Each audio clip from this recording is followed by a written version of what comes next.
This is the 50 worst people in the UK today at number 33, down just one position from last year. Tom Bradby, the Harry and Meghan supporting ITV News presenter. This is the man, of course, who Prince William ghosted for his deranged support of the Sussexes, and he continues as their most senior British media propagandist.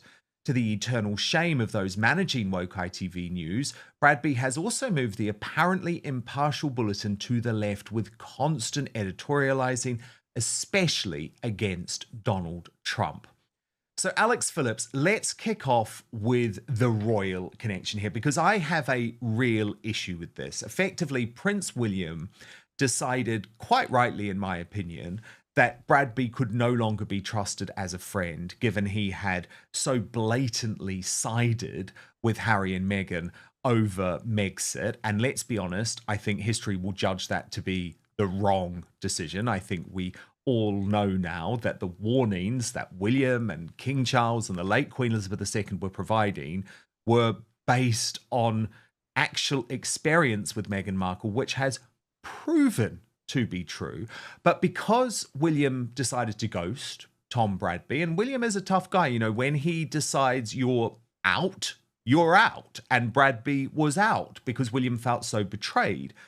Once that happened, Alex, rather than thinking, okay, I'm a journalist, I'm leading a big news organization, so I'm going to have to make sure I'm balanced on this, he went so far down the Harry and Meghan bias path. It's actually a joke, to the point, I'm sure you'll remember, the ITV chief executive effectively forced Piers Morgan out of the network because of an email sent to her by Meghan Markle. But who was the conduit, Alex, I'm told, between all of that contact? It was Tom Bradby. I don't believe, given they are an off-communist regulated state broadcaster, not like the BBC, but they have to sign up to all of the public broadcasting edicts that give them this huge distribution channel. I would argue that Tom Bradby should actually have nothing to do with the coverage of his BFFs, Harry and Meghan, because how on earth can he cover them impartially?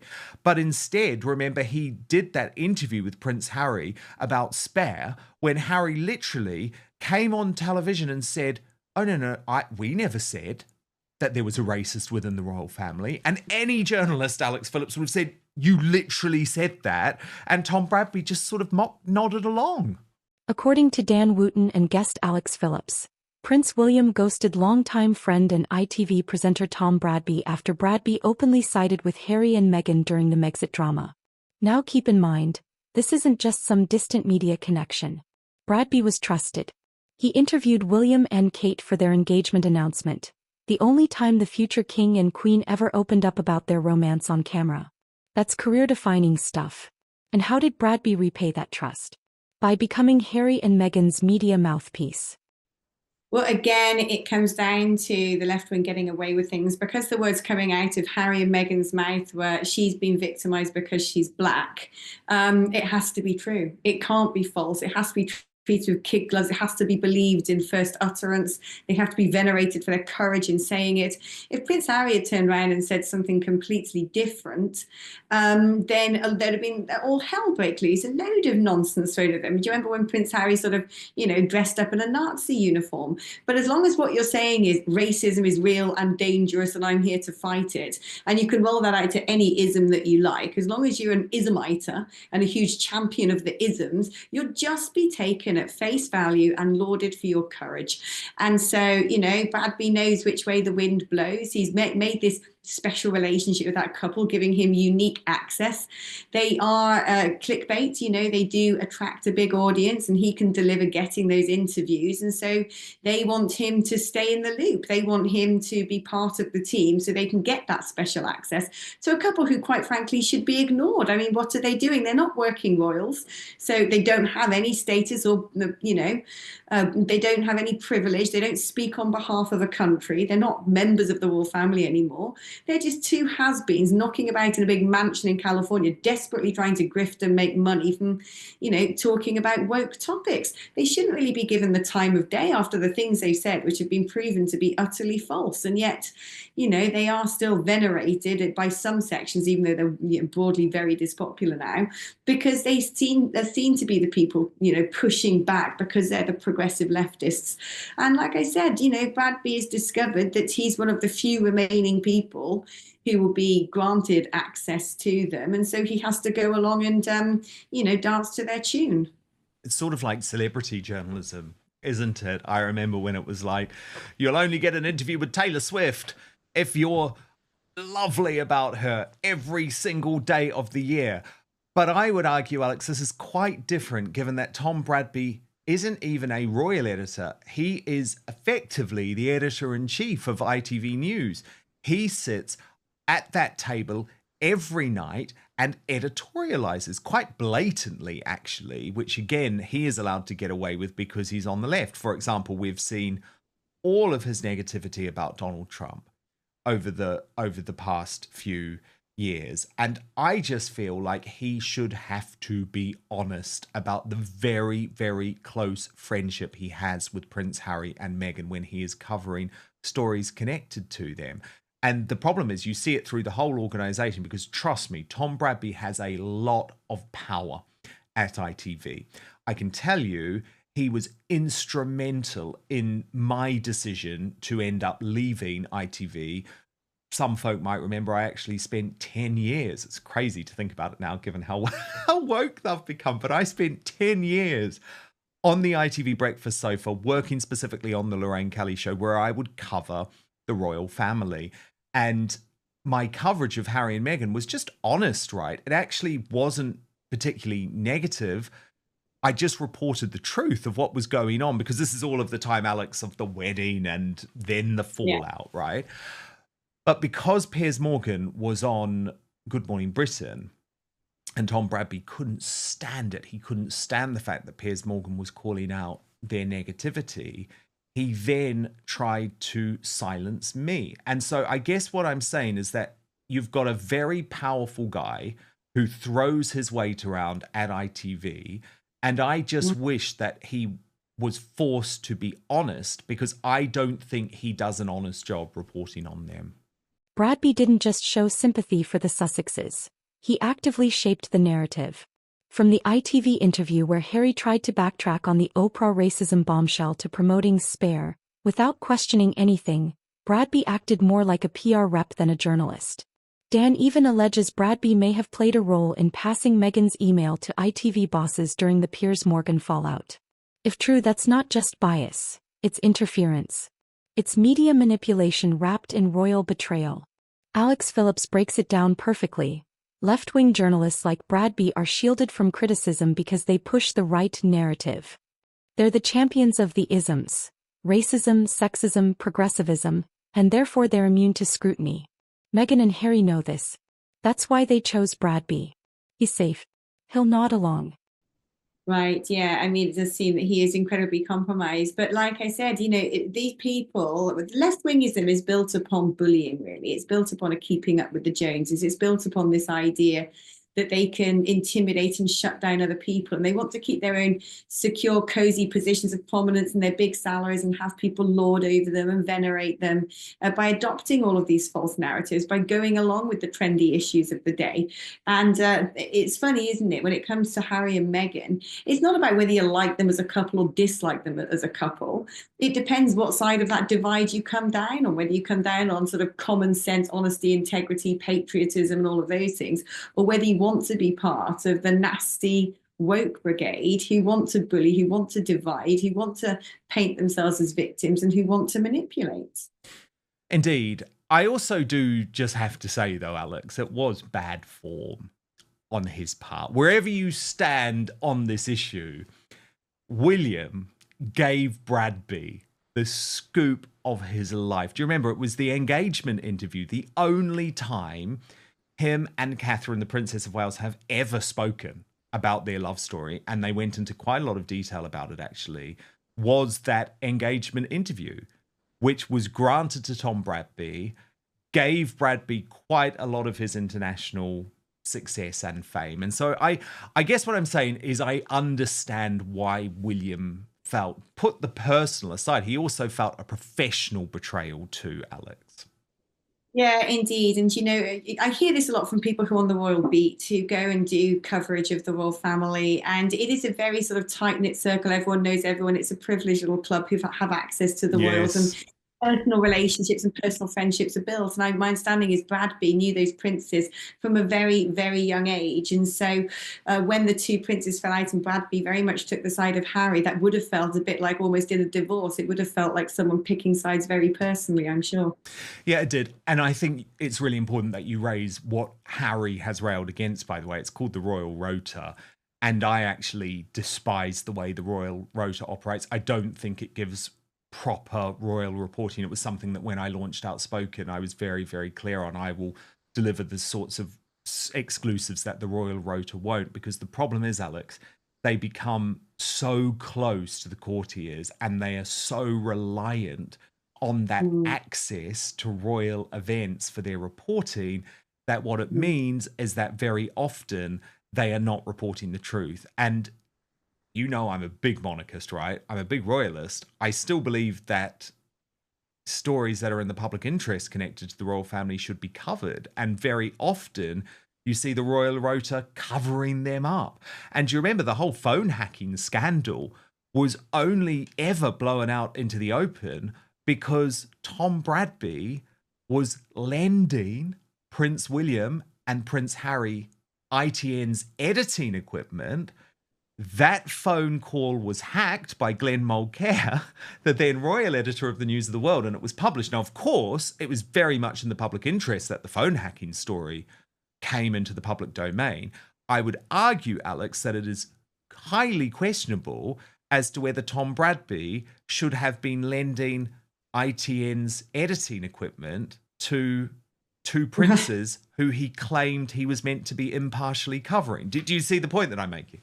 Oh, no, I do, but you're absolutely right. This is how the Royal Rotor works. I'm sure even if he had reported it to his seniors, they'd have said, well, if it keeps you in with the princes, do it. And that is very compromised. That is how sort of, state-run media operates in deep and dark countries. Although I think a lot of the time in the higher echelons of journalism, there's a lot of mutual back scratching between the powers that be and those people who are supposed to be speaking truth to power. He won't challenge them even when they walk back statements, lie, or contradict themselves. Dan goes deeper here, exposing the Royal Rotor, the media system that controls access to royal events. Journalists stay quiet, play nice, and in return they get invited to galas, interviews, and behind-the-scenes scoops. Bradby, it turns out, was even lending editing equipment from ITN to William and Harry back in the day. That closeness may have been helpful once, but now? It's compromising. It's blurred the line between objective reporting and personal loyalty. And now it gets personal. Dan reveals he worked at ITV for 10 years, reporting royals on Lorraine and others. His mistake? Telling the truth about Harry and Meghan during the early fallout. That made Bradby angry. Why? Because it clashed with Bradby's narrative. So what happened next? Dan was pushed out. At number 32, up 3 positions, Chris Bryant, the Labour shadow minister for the media. And it says something quite chilling about this Labour administration, that the long-time loser, who once branded me a dangerous nutcase for campaigning against catastrophic lockdowns while defending the scientific concept of herd immunity, is now responsible in part for the regulation of the internet in the United Kingdom. Because trust me, Bryant is always on the wrong side of the argument. And unfathomably, given his behaviour, he was until last year the chair of the Commons Select Committee on Standards, but had to recuse himself over the Boris Johnson witch hunt because he prejudged the outcome. Thoroughly nasty, thoroughly unpleasant. He made all those false allegations about Nigel Farage in Parliament, about his connections to Russia, and is so gutless that he refused to repeat them outside the House of Commons. And Alex Phillips, I just find it really gross that this is the type of guy that's been rewarded with a ministerial position. Yeah, I mean, look, I've had the displeasure of having done things like Question Time with Chris Bryant, who I've never met somebody who can sit and hold court talking about himself for so long. Strike me as an unpleasant person. He's one of those sort of bitter, nasty, vitriolic leftists who utterly despise the right wing, makes it very personal. And so you kind of have to question where this man's moral compass is a lot of the time. And so being given the role of, regulating the internet, which there's a whole load of concern out there about the impact on free speech, but there's also a whole load of concern out there about some of the moral integrity of content online. We know that kids are being pushed videos of self-harming. We know about the trans brainwashing and cultification that's gone on. We know about the dangers of unbridled pornography and little children watching it. And so there are some very difficult moral balancing acts to do, where you preserve the freedom of existence and freedom of speech for adults, but you also safeguard children. And so if someone's doing or in charge of that delicate work, you would hope they have a really venerable character, that, someone can be proven to have, earned the trust of the public in being provable to be a decent person of integrity. And if you gave me a whole long list of people, I just wouldn't pick Chris Bryant out to be the man to be the bastion of any of that. And remember, Alex, this is not a guy who can be trusted. He refused to issue a personal apology to Nigel Farage. Now, what he claimed in Parliament potentially had a real knock-on effect over the debanking scandal, because it was cited in the Coutts case with Nigel Farage. And listen to how just totally out of whack his figures were. So he tried to claim that Farage was being paid by the Russian state and cited a £548,000 figure. In fact, Nigel had been paid well under £5,000, and it was not from the Russian state. It was because he made 2 minor appearances on the TV channel RT, which at the time, Alex, virtually everyone in Westminster was appearing on. It actually had a studio in Westminster. So I'm sorry, there's a big difference between £5,000 and £548,000. He corrected the record in Parliament, but he's such a nasty character. He refused to make a personal apology to Farage. Bradby, according to him, flexed his power behind the scenes and made it clear. Criticize Meghan and Harry and you're done. If there's one royal who lives by loyalty, it's Prince William. Dan makes it clear. Once William decides he can't trust you, that's it. You're out. No more favors. No more access. And in Bradby's case, that cut was both personal and professional. And can we blame him?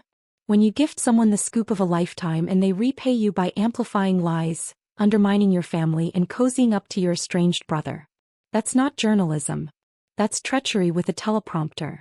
Tom Bradby didn't just lose a friend in Prince William. He lost credibility. He lost objectivity. And perhaps most importantly, he exposed just how rotten parts of the media have become. It's not about truth anymore. It's about loyalty to the right narrative. And in this case, that narrative belonged to Meghan and Harry. Yeah, and if Nigel was so inclined, he could have probably sued for defamation. Nigel could sue a lot of people for defamation, I'm sure, but is never that way inclined and never really litigates in that way. He just takes it all with the rough and tumble of politics. But this is exactly the sort of stuff I'm talking about. That is reprehensible. It doesn't particularly show balance. It doesn't particularly show integrity. It doesn't show caution. It doesn't show having a strong moral compass.